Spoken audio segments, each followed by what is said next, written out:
자, 이번에는 이제 건폐율하고 용적률의 개념을 좀 세우셔야 되겠습니다. 자, 우리가 좀 전에 행위 제한 중에서 제일 어려운 게 사실은 건축 제한입니다. 이 건축 제한은 개념은 그렇게 어렵진 않은데 이게 공부를 할 양이 많죠. 그래서 맨 앞에 있는 표하고 맨 뒤에 있는 표만 보더라도 굉장히 그 내용이 많아서 좀 자주 보셔가지고, 예를 들어서 지금 자연환경부역에서 의료시설은 돼야 한대요. 자연환경부역 그 별표상으로 무슨 뭐 정신병원 같은 의료시설 지금 안 되죠. 예, 그 표에서 지금 양어장, 양식장, 묘지, 뭐 국방, 군사서 이런 것만 되잖아요. 그러니까 의료시설 병원 같은 것도 못 해요, 자연환경에서는. 그러니까 어떻게 보면 병원 같은데 조용히 자연환경에서 이렇게 요양하라고 있을 것 같은데 이게 안 된다고요. 또 뭐 우리 고물상 같은, 우리 고물상은 그 자원순환 관련 시설이라고 합니다. 이게 과거에는 그냥 고물상 그랬는데 이게 너무 어감이 안 좋아서 자원순환 관련 시설 이렇게 쓰죠. 우리 고물상이라는 게 이제 재활용자 같은 거 모아서 다시 이렇게 또 재활용하지 않습니까? 모아서 이렇게 자원순환 관련 시설 이런 것들도 건축할 수가 없죠. 의료시설도 자연환경부에서는 건축할 수 없다고 보셔야 됩니다. 표에 없기 때문에. 근데 실무 가면 이 표 자체가 또 완화가 돼요. 그럼 이 표랑 다른 현상이 생긴다고요. 그러니까 우리가 문제를 풀 때는, 시험 문제를 풀 때는 이 표 자체만 가지고 푸셔야 돼요. 실무에서 내가 아는 자연환경에서는 뭐가 되던데 이 표에 없는 게, 그게 완화 현상이 된 거라고요. 그러니까 완화 현상을 실무적인 걸 배우고 와서 이 표를 공부하면 안 맞죠. 그러니까 시험 볼 때는 항상 원칙 위주로 공부하는 거예요. 원칙이 표가 있으니까 이 표에 따라서 건물을 지시오. 그 문제 자체가 이 별표만 가지고 문제를 내는 거라고요. 그 뒤에 완화 이런 거는 고려하지 않는다, 이렇게 해야 된다고요. 문제를 정상적으로 낼 때. 그래서 이제 그런 걸 가지고 우리가 이제 건축 제한을 판단합니다. 자, 그다음에 이제 건폐율입니다. 자, 우리 건폐율은 또 결론이 21가지 용도 지역별로 숫자가 정해져 있어요. 뭐 50%, 60%, 70% 이런 식으로. 그럼 그 숫자에 정한 대로 건폐율을 이제 적용해서 건물을 짓는데, 우리 건폐율이라는 것의 공식은, 우리 건폐율이 뭐였습니까? 분모가 대지 면적이죠. 만약에 건폐율이 만약에 50%다. 그러면 대지 면적이 1000이다. 우리 계산하기 좋게 1000제곱미터다. 그러면 여기서 규제하고 있는 밭은 건축 면적을 규제하는 거죠. 건축 면적. 그래서 건축 면적은 건축물을 지을 때 자기 땅에서 이렇게, 자기 땅에 지금 대지가 1000이 있으면 건축물을 요 파란색으로 건물을 지을 때 건축물이 이 대지를 차지하는 면적이죠. 이 부분이 지금 건축 면적이 되는 거라고, 이 부분. 이게 건축 면적이죠. 그래서 만약에 1000제곱미터인데 50% 이하 이렇게 나오면 50%가 최대니까, 그럼 500이죠. 건축 면적은 지금 법에서 500을 허용을 한 겁니다. 이게 60%면 600이고. 그럼 이 사람은 건물을 지을 때 자기 땅이 1000이 있어도 1000제곱미터를 다 꽉 채워서 건물 짓지 말고 500만 이렇게, 이게 건축 면적이 500이 되는 거죠. 이렇게. 그래서 건축 면적을 나중에 이제 배우실 건데, 이게 외벽의 중심선으로, 이게 외벽이 있으면 가운데 중심선으로 계산해서 500을 재는 거예요, 건축법에서. 근데 그건 나중에 아셔도 되고, 건축 면적은 지금 500입니까? 그럼 60%면요 600, 70%면 700이니까 이게 자기 대지를 넓게 쓸 수 있다는 거죠. 이게 이제 건폐율이죠. 그래서 건폐율은, 그러면 우리 용적률은 뭐냐? 같이 보죠. 용적률은 이 상황에서 용적률은 보통 뭐 한 200%, 300% 이렇게 법으로 정해져 있어요. 100단위로 올라가는데, 용적률은 자기 대지 면적에 대한, 이거는 연면적의 비율이라고 합니다. 연면적 이렇게 얘기하죠. 자, 이 연자가 이게 이을 연자예요. 연결하다의 연자입니다. 그래서 이게 1층 면적, 2층 면적을 따로따로 구해서 그걸 다 연결하시면 연면적이 되는 거예요. 건축주가 사용할 수 있는 면적을 다 계산해 보자는 거죠. 그래서 보면 연면적은, 예를 들어서 자, 대지 면적은 왼쪽과 똑같이 1000을 주고, 자, 용적률은 만약에 200%라고 이제 법에 정해져 있대요. 그러니까 용적률도 그 용도 지역별 숫자가 또 다 정해져 있습니다. 21가지 숫자가 쭉 나와 있는데, 가령 200% 그러면 자기 대지의 2배입니까? 2배니까 이게 2000이죠. 연면적은 지금 2000이 허용되는 거예요. 이렇게 2000 이렇게. 그럼 2000이면 자기 땅에 2배만큼만 질 수 있죠. 그럼 이 사람은 건물을 접으죠. 파란색 건물 지었을 때 아까 건축 면적이 건폐율이 50%니까 50%로 그대로 1층을 진다고 생각하시면 돼요. 별다른 말이 없으면 이 건축 면적 자체가 그대로 1층 바닥 면적이 되는 거죠. 그리고 2층을 할 때도 건물의 모양은 똑같은 모양으로 지어야 된다고. 이것만 계단식으로 짓고 그러면 건물을 지을 때 여러 가지 형태가 나오니까, 우리 별다른 조건이 없으면, 자, 건축 면적 500이 그대로 1층 바닥 면적이 되는 겁니까? 500 이렇게. 그다음에 2층도 똑같은 면적, 바닥 면적으로 잰다 해서 500. 3층으로 올리면 500인데 여기까지만 지으면 연면적은 1500이 진 거죠. 연결하는 거니까. 그럼 이 사람 하나 더 지으면 그러면 2000. 그럼 더 이상 못 올리죠. 이렇게 층 제한이 걸려버리잖아요. 건폐율이 50%고 용적률이 200%고 대지 면적이 1000. 조건은 건축 면적 자체를 각 층의 바닥 면적과 똑같은 거로 보고 그런 조건이 붙으면 4층까지 올릴 수 있죠. 그렇죠? 더 이상 올리면 이게 용적률 위반이라고요. 또 하나 더 찌면 이게 2,500이 되면 지금 2,000제곱미터까지만 허용하는 거잖아요. 연면적이. 무슨 말인지 아시겠죠? 위로 올리는 규제가 용적률, 옆으로 얼마나 넓게 짓냐가 이게 건폐율 규제 아닙니까? 이 상태에서 만약에 300%를 적용하면 어떻게 돼요? 그럼 3,000이네. 그래가지고 두 개 층을 더 올릴 수 있는 거죠. 그래서 결국엔 이런 형태로 문제를 과거에 냈었는데 건폐율이 50%, 용적률이 뭐 300%면 몇 층까지 건물을 지을 수 있는 거냐? 다른 조건 고려하지 않고 다른 조건 없이 그냥 건물을 똑같은 이렇게 1층 바닥, 2층 면적을 그 동일하다는 전제로 하면 6층이 되겠죠. 이거 간단하게 계산하신 게 이거 300%를 50으로 나누시면 돼요. 이렇게 분모로 이렇게. 그럼 6이 남죠. 그게 건물의 층이 되는 겁니다. 그런 식으로. 근데 문제는 뭐냐면 하나 더 볼 게 있습니다. 자, 우선 용적률을 먼저 보세요. 용적률에서 이런 규칙이 하나 있습니다. 뭐가 좀 특이한 규칙이 하나 있는데 일단 건폐율을 먼저 볼까요? 103페이지의 건폐율 차례대로 한번 공부를 해볼 테니까 건폐율. 좀 제가 안 한 부분은 3월 달에 할 거니까 그때 가서 보셔도 돼요. 자, 103페이지 보시면 양가로 이번에 용도 정할에서 건폐율 이렇게 나오죠. 그래서 건폐율은 대지 면적에 대한 건축 면적의 비율이다. 대지 면적에 대한 건축 면적의 100분 비율이다 이런 얘기예요. 그러니까 대지 안에 최소한의 공지를 확보해 줘야 되는 거죠. 자기 대지가 1000이 있어도 이렇게 500으로만 건물을 짓고 나머지 250, 250개 공지를 둬야 된다고요. 그래야지 여기다 주차도 할 수 있고 이웃집 건물하고 이렇게 거리가 좀 있어야 될 거 아니에요. 너무 바짝 붙어 있으면 다 보이고 그러니까 막 소음도 들리고 또 불 났을 때 화재가 이렇게 옮겨 붙는 것도 예방하기 위해서.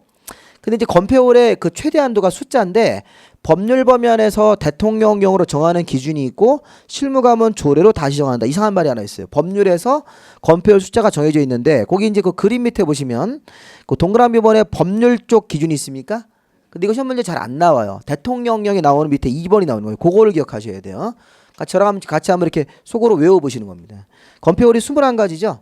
여기 다음 페이지까지 연결되어 있는데 그 21가지 용도지역에 쭉 써 있으니까 한번 그거 외워보는 거야. 주거지역부터 55, 66, 57 이렇게 대통령령에 50, 50, 60, 60, 50, 70인데 어차피 다 10단이니까 그냥 간단하게 55, 66, 57.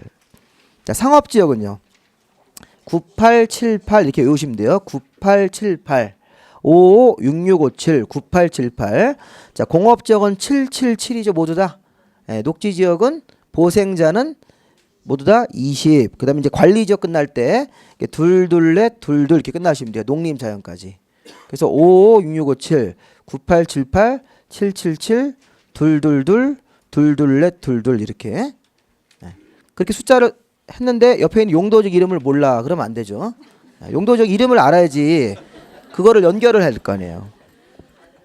그래서 여기 인근에 있는 학원에서는 그 상업지역을 중1 유군이라고 외운다고요. 그 다음에 98, 87 이렇게 외우는 학원도 있어요. 순서를 약간 바꿔서. 그러니까 우리는 그냥 98, 78 이렇게 하세요. 이게 원래 순서예요. 법조문 순서가 중1 근유, 중학교라는 되면 근육이 생긴다 이렇게 외웠잖아요. 그러니까 98, 78 뭐 그거나 98, 87이나 비슷하잖아요.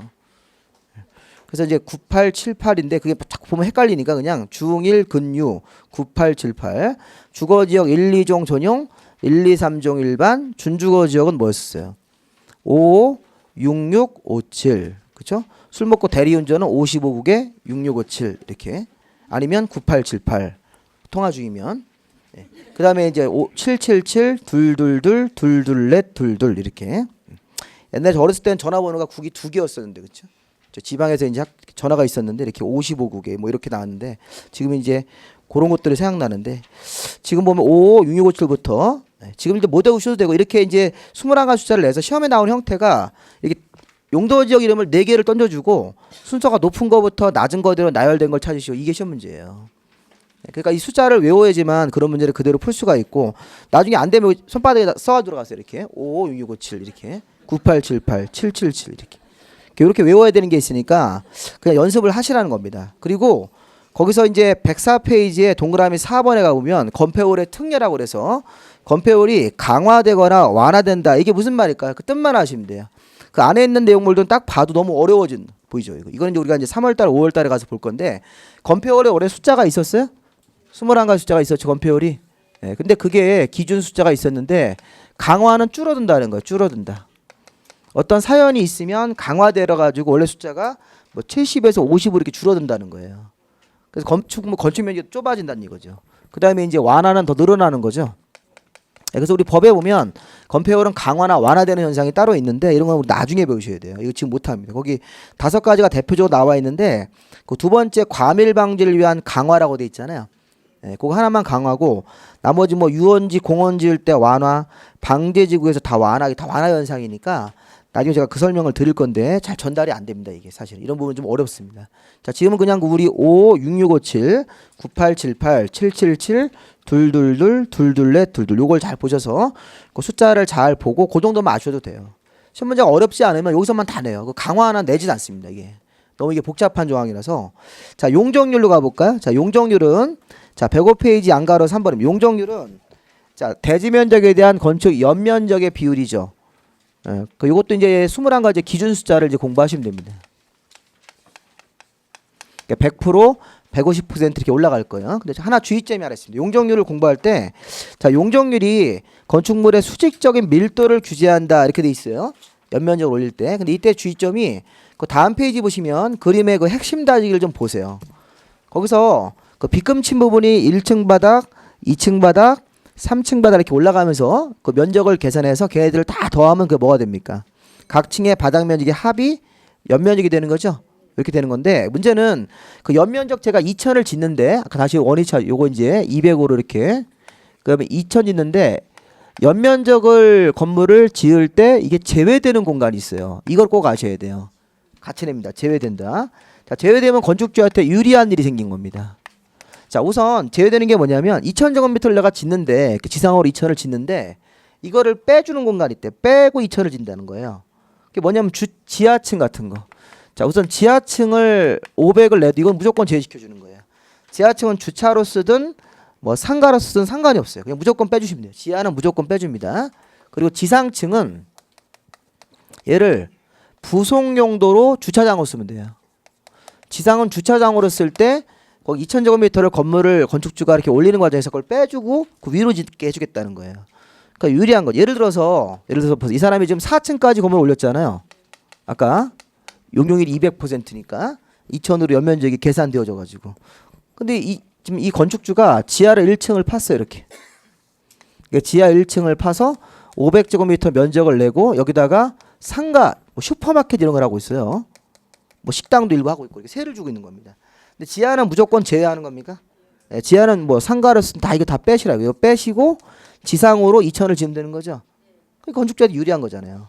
지하 공간을 활용할 수 있으니까. 네, 또 설명 다 하고 있다가 드릴까요? 예. 지상 1층도 주차장으로 좀 쓰고 있어요. 이렇게. 그럼 이것도 빼주는 거예요? 빼줬죠? 빼준 다음에 어떻게 됩니까? 여기서부터 500, 1000, 1500, 2000을 짓는 거죠. 이렇게. 그럼 이 사람은 지금 층이 5층까지 올라갈 수 있어요? 아까 제가 4층이 답했었는데 이렇게 지상 1층을 주장으로 쓰고 있다 이런 조건이 붙어버리면 이게 5층까지 올라갈 수 있어야 돼요. 실제 시험 문제 물어보는 게 몇 층까지입니까? 이렇게 물어봐요. 시험 문제에서. 건폐율이 50%, 용적률은 200%면 원래가 4층이잖아요. 근데 지하 1층을 뭐 상가로 쓰고 있고 지상 1층을 주차장으로 쓴다 그러면 답이 5층으로 바뀌셔야 되죠. 왜 5층인지 아셨어요? 네, 여기 지금 주차장을 썼는데 이걸 빼고 이 위로 이 사람이 2000제곱미터를 짓는 거 요것만 2000으로 인정해주고 나머지 공간은 빼주겠다는 얘기잖아요. 실제 건물은 5층으로 올라가 있습니까? 네, 실제 건물은 5층이죠. 이거 지금 5층이잖아요. 1층 주차장이니까. 그래서 물어보는 거는 건물의 층을 물어보잖아요. 층. 몇 층짜리 건물이냐 이렇게 물어봤을 때는 지상 5층 건물입니다. 이렇게 얘기를 해줘야죠. 만약에 지상 2층이 또 주차장으로 쓰면요. 이것도 빼주는 거예요. 그럴 수 있잖아요. 요즘에 1, 2층을 다 주차장 쓰는 건물도 많아요. 네. 그러면 주차 공간이 없으니까 지하는 어떤 뭐 식당 같은 매장, 우리 이제 무슨 뭐 의류 쇼핑몰 같은 거 할 때 지하층을 다 식창으로 쫙 만들잖아요. 그 식사하시라고. 그다음에 여기 지상 1, 2층을 주차장으로 만들어요. 주장에서 이렇게 접근성하기 좋게 이렇게 올라오시게 바로 여기 이제 매장. 그러면 이 사람이 하나 더 짓는 거죠, 이렇게. 그래서 몇 층이 됩니까? 이렇게 이렇게 되는 거죠. 이런 식으로 해서 그 견문의 결국 이 건물은 6층짜리 건물이 되는 거죠.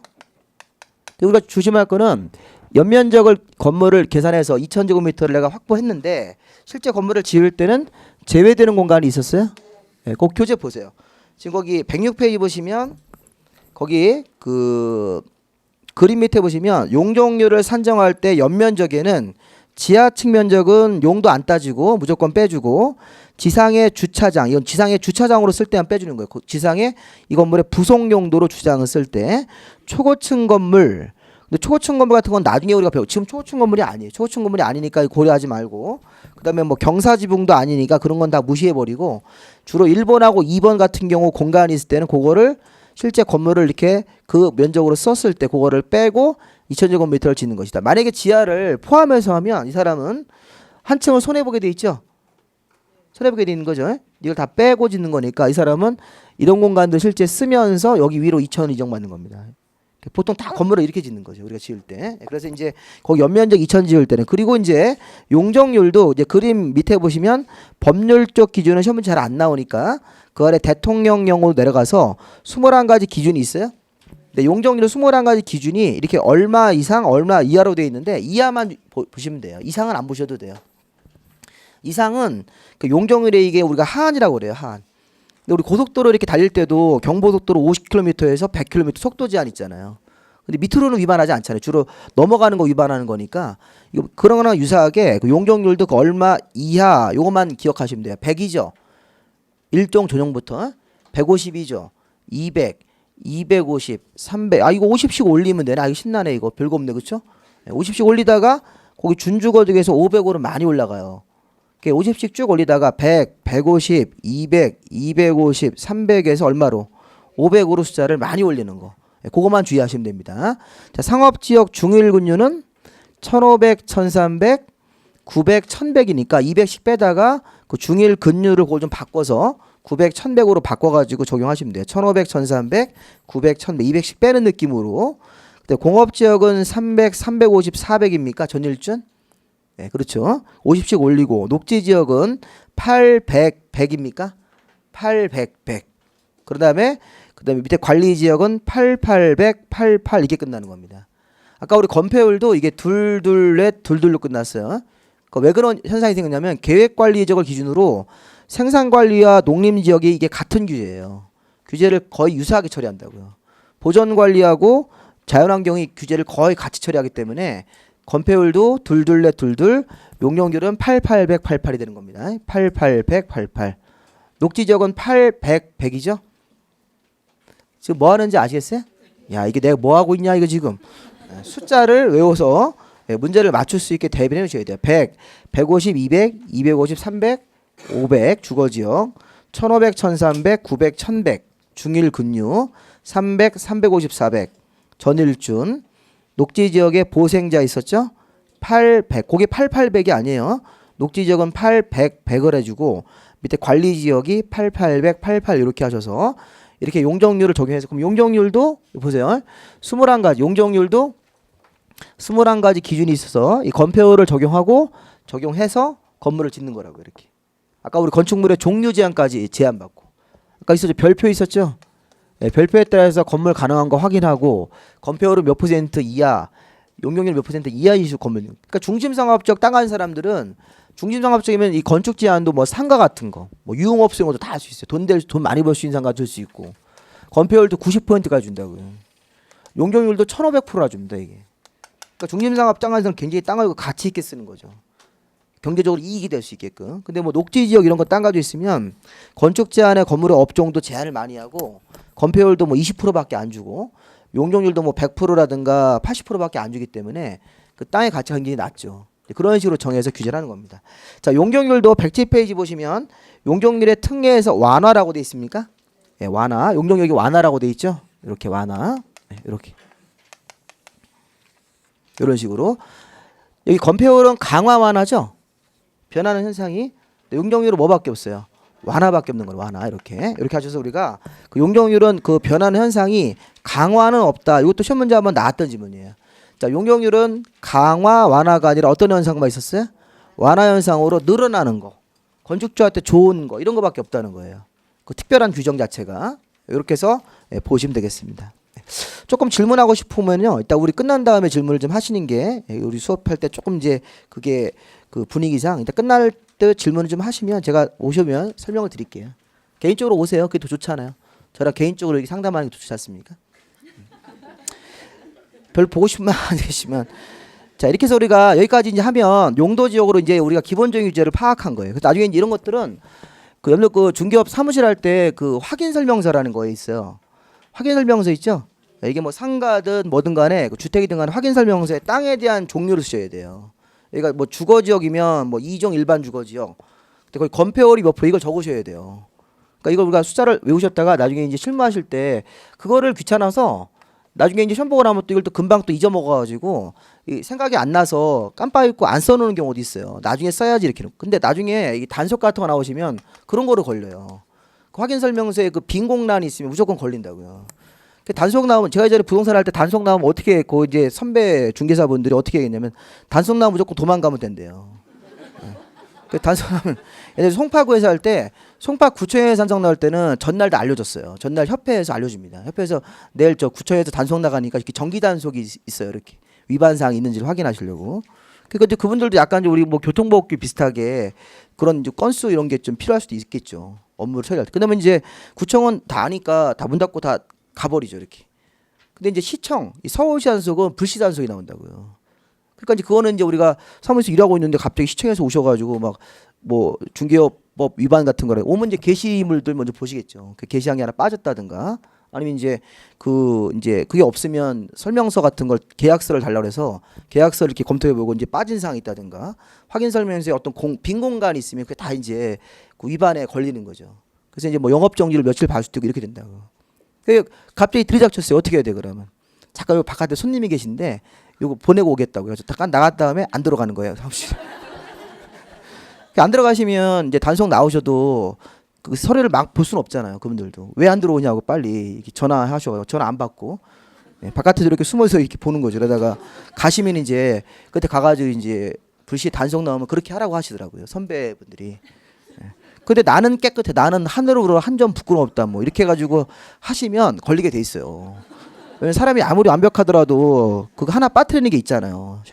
그래서 사무실 이렇게 하다 보면 확인 설명서 이런 거 검표라든가 아니면 무슨 뭐 거리 몇 미터 이런 게 있어요. 도로로부터 뭐 이런 게 있는데 그 도로 폭을 적은다든가 이런 거 하나 빠뜨려가지고 그거 걸리는 거잖아요. 그분들은 이제 단속 나온다는 건 기본적으로 엄격하게 법을 적용해서 건수를 적발하는 거니까 안 걸릴 수가 없잖아요.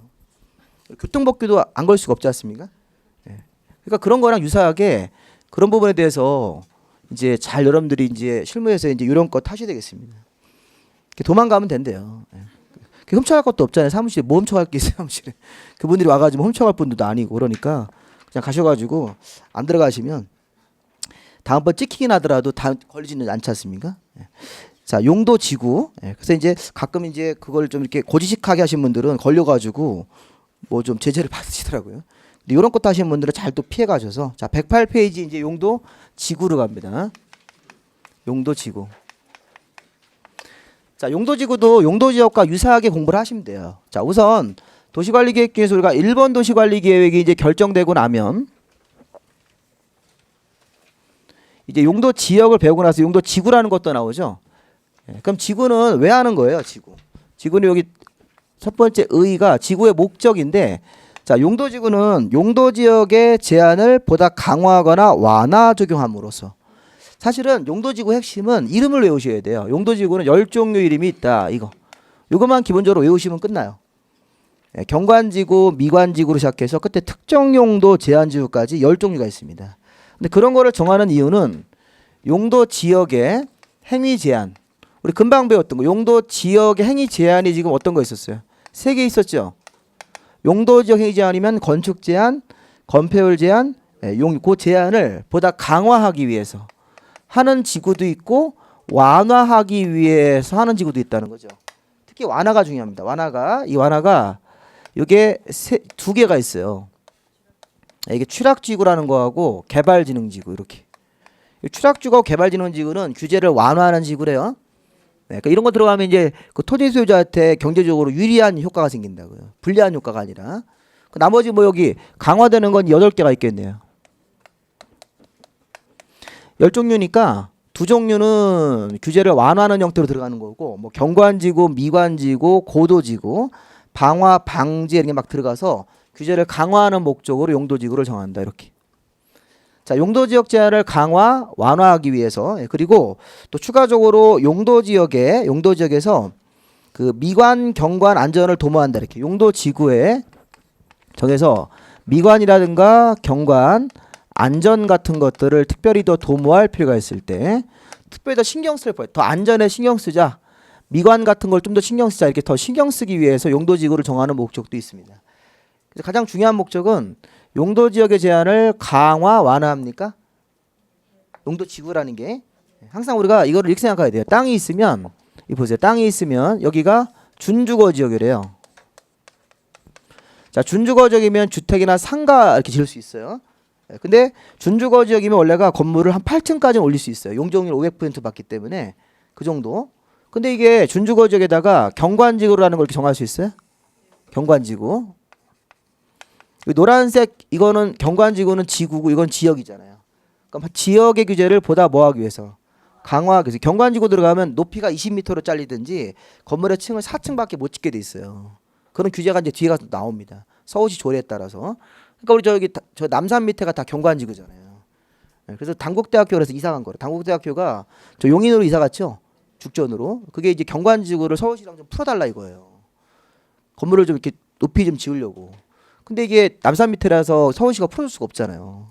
그 단국대학교가 그 남산 밑에 있는데 그걸 풀면 남산 중간까지 건물이 올라가요. 그럼 멀리서 봤을 때 남산의 그 경관이 그 단국대학교 학교 건물로 가리니까 이거 안 된다 그래가지고 그럼 우리는 가겠다. 그럼 잘 가 이렇게 해가지고 간 거지 않습니까? 그 용인시에서는 빨리 오라고 그랬고 그때 막 주민들이 그 대학교가 떠나면 그 경기가 많이 축소되잖아요. 그래서 가지 말라고 막 그랬는데 그래도 뭐 단국대학 규제에서는 이게 어쩔 수가 없잖아요. 그게 이제 경관지구에 그런 효과가 있습니다. 굉장히 이게 경관지구라는 게 어떤 경관 보호를 해서 개인 어떤 그 건물의 높이나 층을 제한한 겁니다. 그러니까 규제를 강화한 거잖아요. 그래서 이 지구라고 하는 것은 항상 지역의 제한을 보다 강화하거나 완화하기 위해서 합니다. 이렇게. 그리고 또 하나 중요한 특징이 시험 문제가 이거 나옵니다. 용도지역의 제한을 강화만 한다 이렇게 하면 틀리는 거고요. 완화라는 것도 있고 또 용도지구는 중복지역에 관합니다. 한 필지 토지에 서로 용도지구 및 서로 중복 지정이 가능하다는 표현도 있죠. 이것도 시험 문제에서 자주 나왔던 표현입니다. 용도지구는 한 필지 토지에다가 이거 보세요. 준주거지역에다가 경관지구로 4층까지 자르고 또 건물 지을 때 화재 위험을 예방하기 위해서 방화지구를 또 이렇게 할 수 있어요. 그럼 지금 한 필지 토지 위에 지구가 몇 개 들어왔어요? 2개 들어와서 이중으로 규제할 수 있다는 겁니다. 건물의 층도 4층으로 제한하고 건물을 지을 때 방화니까 화재의 위험을 예방할 수 있게 건물 자체의 구조를 내화 구조, 또 건물의 재료를 불연지로 이렇게 만들어 버린다고요. 이 방화지구 들어가면 건물 지을 때 재료를 불연을 써야 돼요. 불연. 그 불연재를 알 때보다 건축비가 더 높아진다고요. 그것도 규제하는 거라고요. 화재를 예방하기 위해서 돈을 더 많이 들여가지고 불연재료를 써야 된다 이렇게. 불연재료를 안 쓸 때보다 더 건축비가 많이 들어가잖아요. 이게 규제를 또 하나 할 수 있죠. 필요하면 이렇게. 필요하면 계속 규제를 할 수도 있고 또 지구는 필요하지 않으면 안 할 수도 있는 건가요? 네, 필요할 때만 하는 거죠. 근데 지구가 없으면 안 하면 되는 거예요. 반드시 하는 건 아니에요. 근데 지역은 제일 먼저 이거부터 하셔야 돼요. 준주거지역 해야죠. 지역은 제일 먼저 해야 되는 거라고. 지역은 우리나라 토지가 있으면 제일 먼저 하는 게 용도지역부터 먼저 들어가 줘야 되는 거라고. 용도지역이. 용도지역은 땅 한 필지가 있으면 하나씩 이름을 꼭 붙여주셔야 되는 거예요. 우리가 저 북한하고 통일되면 조국이 통일되면 우리가 공포에서 뭘 먼저 해야 될 거냐면 제일 먼저 북한 땅에 용도지역부터 해주는 거예요. 그런 게 우리가 앞으로 이제 통일을 할 준비죠. 통일 준비가 통일 준비 우리 한다고 그러잖아요. 정부에서 그 통일부에서 그런 거 하고 있습니다. 통일이 되면 북한 애들 가르칠 교과서 있죠. 그런 거 만드는 거예요. 통일부에서. 그게 통일 준비하는 겁니다. 우리 저 통일되면 북한에 실업자들이 많이 생기겠죠. 아니 우리가 흡수 통일이 그쪽에 되는 게 우리가 사회주의 국가가 되는 게 아니라 우리가 그쪽을 통일해야 될 거 아닙니까? 그죠? 조국이 통일될 때 그렇게 생각하시면 안 돼요. 우리가 사회주의로 통일되는 게 아니잖아요. 통일 준비는 우리 입장에서 그쪽 나라를 우리가 흡수하는 거 아닙니까? 북한을. 그럼 북한에 이제 군인들이 많이 제대를 할 거 아니에요. 군인들이 제대해서 할 일이 없을 거 아니에요. 그럼 그 사람들은 어떻게 할 건가? 우리나라에 함부로 이렇게 넘어와서 또 이렇게 여기 강남 여기 막 돌아다니고 하면 안 된다잖아요. 현실적으로 그런 문제가 있는 거잖아요. 그게 통일준비라고요. 그러니까 어떻게 걔들 교과서를 가르칠 건지, 그쪽 교과서 다 버리고 자본주의라는 거 어떻게 애들한테 알려줄 건지 이런 거. 그런 거에 다 통일부가 다 그런 거 하고 있으니까 이게 얼마나 머리 아프겠습니까? 그러니까 저 휴전선에다가 공원 만들고 이게 통일준비가 아니고 그런 게 통일준비라서 그걸 지금 정부가 다 하고 계시잖아요 지금. 그게 통일준비인데 그걸 이제 국민들한테 얘기를 못하죠 아직까지는. 아직 좀 뭐 먼 미래라고 좀 보고 착실하게 그런 걸 하고 계실 거라고 정부가. 그래서 그런 거 하고 있는데 우리 공법에서는 제일 먼저 통일하면 이거부터 하셔야 돼요. 평양 땅에서 여기 준주거지역을 쓸 때 이렇게 그거 나눈 거라고. 이게 다 하는 겁니다 이렇게. 그다음에 이제 필요하면 지구도 들어가고 이렇게 하는 거죠. 그러니까 기존에 있는 북한에 있는 건 다 없애버려야 돼요 제도를. 그게 우리나라에서 공보에서도 이제 그런 거 하고 있는 거죠. 그러니까 항상 어떤 땅이 생기면 우리나라가 이제 북한 땅을 수복을 하면 북한 땅도 용도 지역으로 들어가서 21가지로 나눠지면 우리가 할 일은 앞으로 어디 가서 부동산 할 건지를 잘 입지를 선정해야 되겠죠, 그렇죠? 평양에 어디 가서 개발된다는 게 개발될 거 아니에요, 거기. 아니면 저쪽 뭐 낮은 중국 쪽으로 가가지고 거기서 부동산 할 건지 그런 거를 잘 생각해 보시면 그게 이제 앞으로 이제 할 일이 많다 이거죠. 부동산 땅은 앞으로 개발할 때는 많이 있는 거잖아요. 자, 그러면 이렇게 용도 지역은 강화 완화 목적이 있고 중복도 가능하고 이렇게. 자, 그리고 2번에 보시면 용도 지구의 종류로 한번 가볼까요? 종류. 자, 용도 지구는 이런 목적으로 한대요. 강화 완화 목적도 있고 정하는 방법은 중복도 가능하고. 두 번째가 이게 종류인데 기본적으로 10종류 이름만 아시면 돼요. 우리 세분 명칭까지는 좀 어렵습니다. 처음에. 자, 종류 이름이 경관, 미관, 고도, 방화, 방제, 보존, 시설 보호, 취락, 개발진흥지구 있죠? 그 취락하고 개발진흥은 따로 묶어야 되겠습니다. 자, 취락과 개발진흥지구는 뭐라고 써야 돼? 규제를 완화하는 지구의 대표 이름. 그다음에 청소년 보호를 위해서 주거기록 보호를 위해서 청소년 유해시설을 못 들어오게 이렇게 주택가라든가 학교 근처에 청소년 유해시설이 못 들어오게 이렇게 차단하는 데가 특정용도 제한지구입니다. 그다음에 11번은 그냥 무시하세요. 그 밖에 대통령령으로 정하는 지구라는 조문이 있는데 대통령이 지금 현재 아무것도 없어요. 옛날에는 그 대통령에 과거에는 이런 게 있었어요. 리모델링 지구라는 게 있었어요. 과거에는 리모델링 지구, 위락 지구라는 게 있었는데 이게 다 폐지가 됐습니다. 한참 됐죠, 폐지된 지. 이거 다 없애버리시고 이게 현행 법령상 명칭이 아니에요. 아니에요. 현행 거기 법률이라든가 대통령령 찾아보면 우리 용도지구 이름은 10종류밖에 없습니다. 그 이름을 우리가 이제 외우실 때 경미가 이렇게 외웠죠. 경미가 우리 시험처럼 국가고시를 보고 저희 또 술 먹고 취해서 개된 거죠. 그 다음에 이제 방제, 방화, 특정용도 제한지구는 따로 이렇게 별도로 붙여가지고 경미, 고시보, 취개, 방방특 해서 10가지 이름을 우리가 먼저 기본적으로 기억해야 됩니다. 그럼 이제 경관지구가 경관을 보호한다. 우리 서울에 뭐 남산 같은 데 밑에 미관지구도 우리 그 도심 지하에 미관지구 같은 거 되게 많이 있어서 건물의 층 같은 거를 좀 제한할 수 있습니다. 고도지구도 비슷한 거죠. 건물의 최저와 최고한도를 규제하는데 고도지구는 건물의 최저와 최고라고 되어 있습니까? 그게 무슨 뜻이에요? 너무 높게 지으면 안 된다. 최고. 너무 낮게 지으면 안 된다. 최저도 있다는 거예요. 최고와 최저 이렇게 두 개로 나눠서 고도지구는 이제 설명을 할 줄 아셔야 돼요. 우리 고속도로도 최고 속도가 있고 최저 속도가 있죠. 둘 다 위반하시면 안 되는 겁니다. 다 위법행위니까 최저와 최고라는 게 우리 고도지구의 두 가지 특징이다. 자, 방화 방제는 보시면 아시겠죠? 자, 우리 보존지구 좀 잘 보세요. 보존지구. 보존지구는 문중생을 보존한다 이렇게 생각하시면 돼요. 문중생 이렇게. 보존지구는 문화재라든가 중요시설물 생태계를 보존하는 거예요. 그 생태계 우리 저 한강의 밤섬 같은 데 가보면 이런 생태계를 위한 보존지구라는 게 들어가 있습니다. 거기 뭐 함부로 들어가가지고 뭐 세차 이런 거 하고 그러면 안 되겠죠. 들어갈 수도 없겠지만 거기를 차를 가지고 거기 들어가서 막 라면 끓여 먹고 캠핑하고 그러면 안 돼요. 거기 우리 생태계 보존지구는 그 야생생물 같은 것들을 그대로 이렇게 걔네 서식지 이런 지역이니까 거기 이제 사람이 함부로 들어갈 수 없게끔 그 중요시설물이 국방상 중요시설물이에요. 국방상. 자, 국방상 중요시설물 이렇게 거기다가 메모를 좀 하십시오. 국방상 중요시설물이 보존지구에 들어가는 겁니다. 무슨 중요한 군부대 같은데 문화재는 아실 테고. 자, 시설보호지구도 학교, 항만, 공항 공용시설입니까? 학교, 항만, 공항 순서를 약간 바꿔도 돼요. 학교, 항만, 공항, 공용시설. 특히 공용시설이 정부 청사 뭐 우리 저 세종시의 정부청사 또 뭐 거기 우리 그 광화문의 정부청사 이런 데 가보면 다 이 공용시설이라는 게 들어가 있습니다. 공용시설 보호지구라 하죠. 자, 학교, 항만, 공항은 아시죠? 걔들 뜻은 이렇게 해서 이런 네 가지 형태를 보호하고 업무 기능을 효율한다 그럴 때는 시설 보호지구를 정하고 보존지구라는 것은 문중생 이런 거를 보존하고 자 문중생을 보존한다 이게 보존지구고 그 다음에 학교, 항만, 공항, 공용시설 자음이 히읗자 2개 기역자 2개 이게 시험 문제에서 어렵게 나오면 어떻게 나올 수 있냐면 이런 게 어려워요. 자 시설 보호지구란 학교시설, 항만시설, 공항시설 중요시설을 보호하는 지구다 이렇게 바꿔요. 살짝 바꿔놓는다고요. 지금 제가 중요시설은 어떤 거예요? 중요시설물은 보존지구에 들어갈 국방상 중요시설물이잖아요. 근데 그거 시설보호지구에 공용시설하고 살짝 바꿔버린다고요. 중요시설물하고 공용시설은 틀린 거예요. 그 중요시설물은 국방부가 관할하는 중요한 군부대 이런 얘기고 공용시설은 우리 행정자치부가 관할하는 정부 관청 얘기하는 겁니다. 그래서 거기 그 보초 서는 분들도 위에 거는 군인이 지키고 있고 밑에 거는 경찰분들이 지키는 거야.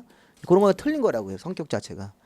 그런 것들 때문에 이게 문중생이라고 하나 정리하시고 밑에 시설보호지구는 학교, 항만, 공항, 공용시설 이렇게 해서 자 우리 취락지구나 개발진흥지구. 자 취락지구는 용도지역상 주거, 상업, 공업 쪽에서는 안 하고 주로 이렇게 녹지지역 같은 변두리 도심지 이렇게 한복판 말고 녹지지역 외곽 쪽이라든가 관리농림 자연에 가서 새로운 주택 사업을 할 때 취락지구 사업이라는 걸 하는 거예요. 취락지구.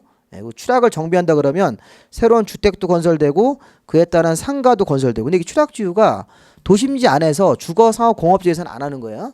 거긴 이미 다 개발이 돼 있으니까. 주로 외곽지에 나가서 녹지지역이라든가 관리지역이라든가 농림 자연환경보전지역 기타 개발지역에서는 취락지구라는 게 들어갈 수 있다. 그리고 이제 개발진흥지구라고 해서 주거기능, 상업기능, 공업, 유통, 관광기능 중에서 하나를 골라서 집중적으로 개발할 필요가 있을 때 이런 개발진흥지구라는 걸 한대요. 자 이런 것 좀 한번 볼까요? 자 여기 땅이 있는데 이 토지가 농림지역입니다. 자 농림지역이면 용도지역상 농사짓는 목적으로만 써라 그런 땅이죠. 농사짓는 목적으로 계속 보존하는 거기 때문에 개발이 어렵죠. 근데 어느 날 여기가 취락지구가 들어왔어요. 좋은 일입니까? 그럼 농사짓는 땅인지 아니라는 거예요. 성격이 바뀐다는 거예요. 농림지역으로 농사짓는 목적이나 임원 목적으로 보존하는 땅이었었는데 그러다가 어느 날 갑자기 취락지구가 들어와서 새로운 주택 사업할 수 있는 땅으로 이렇게 바뀐 거예요. 상가도 질 수 있고 아니면 취락지구 말고 개발진흥지구라는 게 될 수 있습니까? 그래서 개발진흥지구가 예를 들어서 거기 보시면 관광 휴양 목적으로 들어왔다든가 아니면 주거 목적으로 들어왔다든가 아니면 거기 보시면 뭐 유통이라든가 뭐 산업 이런 식의 목적으로 들어오면 그 개발진흥지구 같은 게 들어와서 개발될 수 있는 땅으로 성격이 바뀌는 거라고요. 규제가 뭐가 됐으니까 완화가 됐으니까 지금 무슨 말인지 아셨어요? 이렇게 해서 그래서 우리 지난 시간에 거기 9번의 개발진흥지구는 주민이 제한할 수 있다 이렇게 우리가 확인할 수 있었죠. 주민이 제한할 때 이 개발진흥지구가 주민 제한 대상으로 작년도 없다가 올해부터 새로 들어갔어요. 이게 우리 그 지난주에 배운 거 조금 좀 볼까요? 원래 과거는 잘 묻는 게 아닌데 사람이나 공부했던 거나 과거는 원래 묻는 게 아닌데 지금 57페이지 보세요.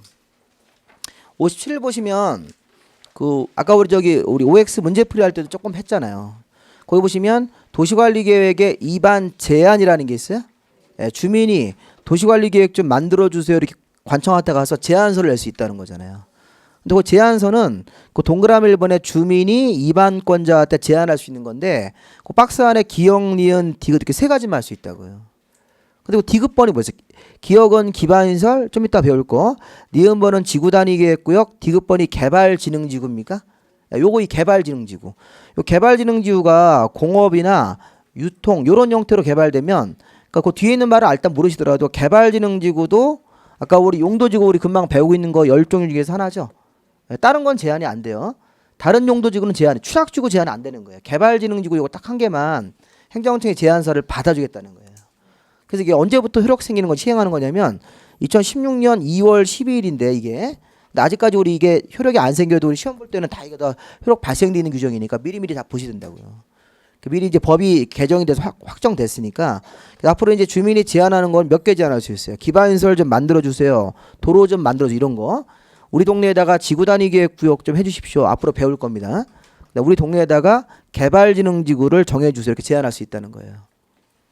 그래서 이 용도지구 중에서 10종류 이름 중에서 몇 개는 여기 딱 두 가지가 완화하는 게 있었어요. 완화하는 거. 근데 그 중에서 뭐 개발진흥지구는 주민이 제안서를 낼 수 있다.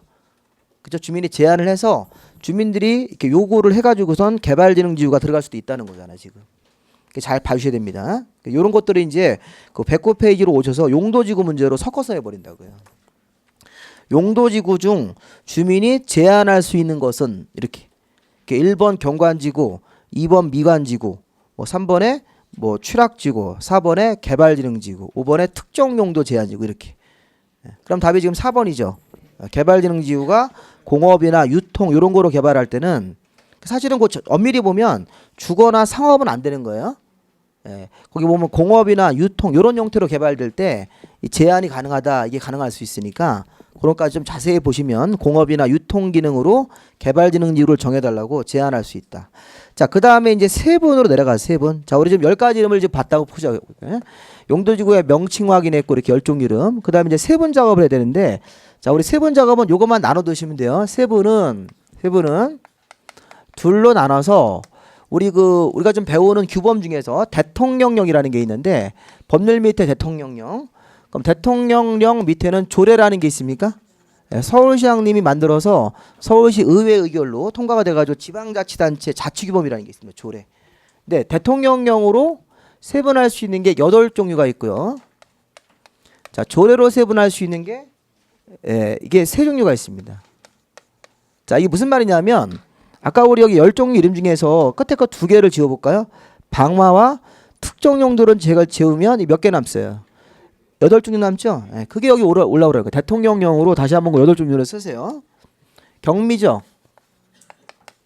고시를 보고 그 다음에 취, 개, 그 다음에 방, 제 이렇게 방제. 요 방화는 버리고 특정용 제한도 버리고 요거는 이 8종류의 이름은 다시 또 이게 세부명칭으로 갈라진다는 얘기예요.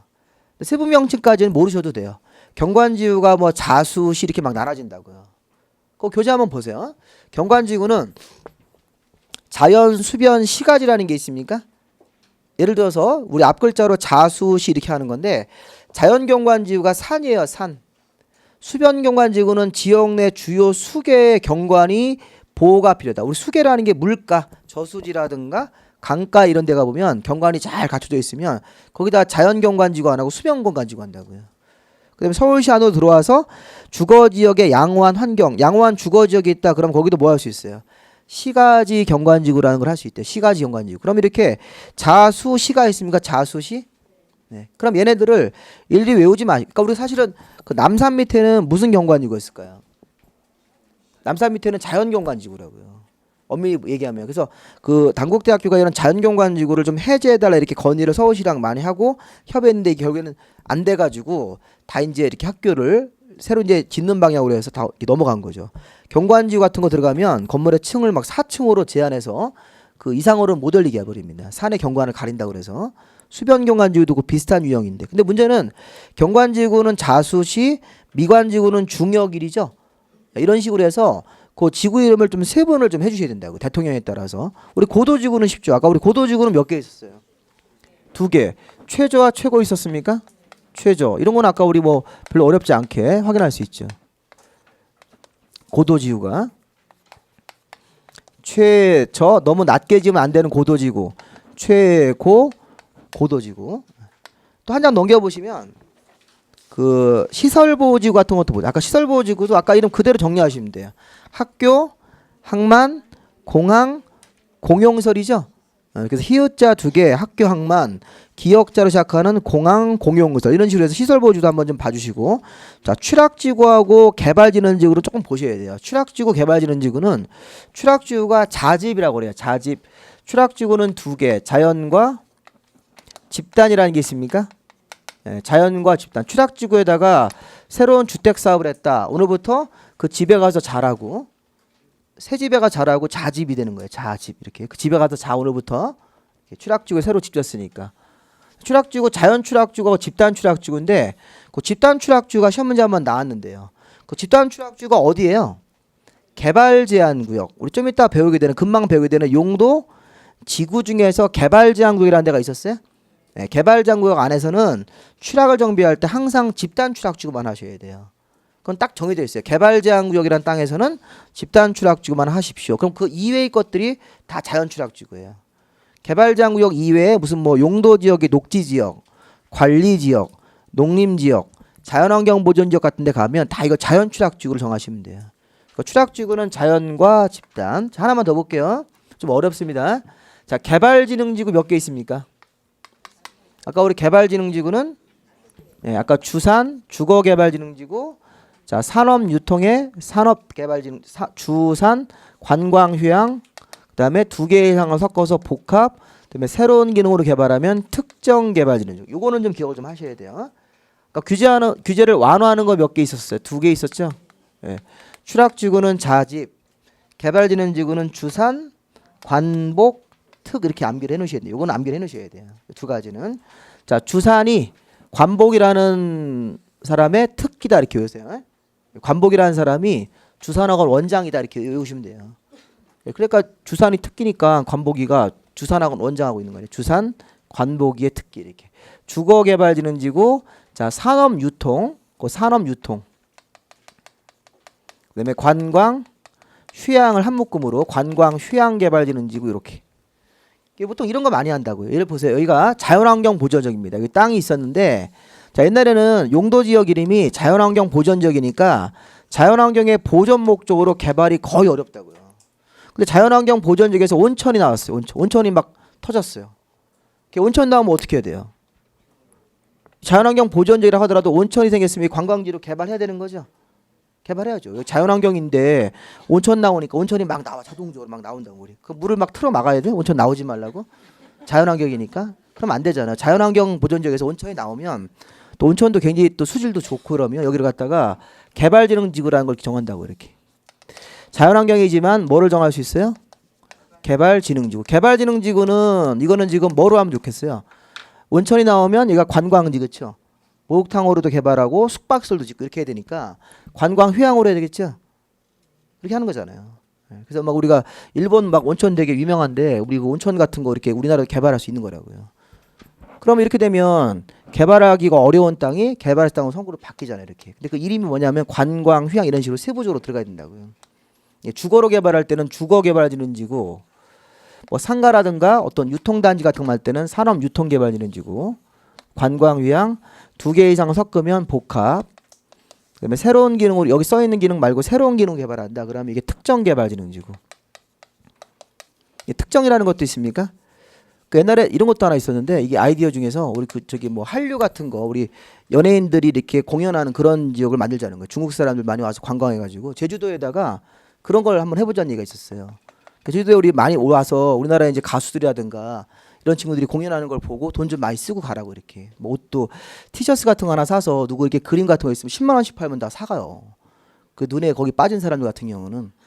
그래서 그런 거 이렇게 하려고 이게 특정개발지구가 문화예요. 문화라든가 공연 이런 게 여기 없잖아요. 없는데 새로운 기능을 문화 예술 형태로도 개발할 수 있습니다. 이게 그런 거 생각하시면서 주산, 관복, 특 해가지고 개발지능지구.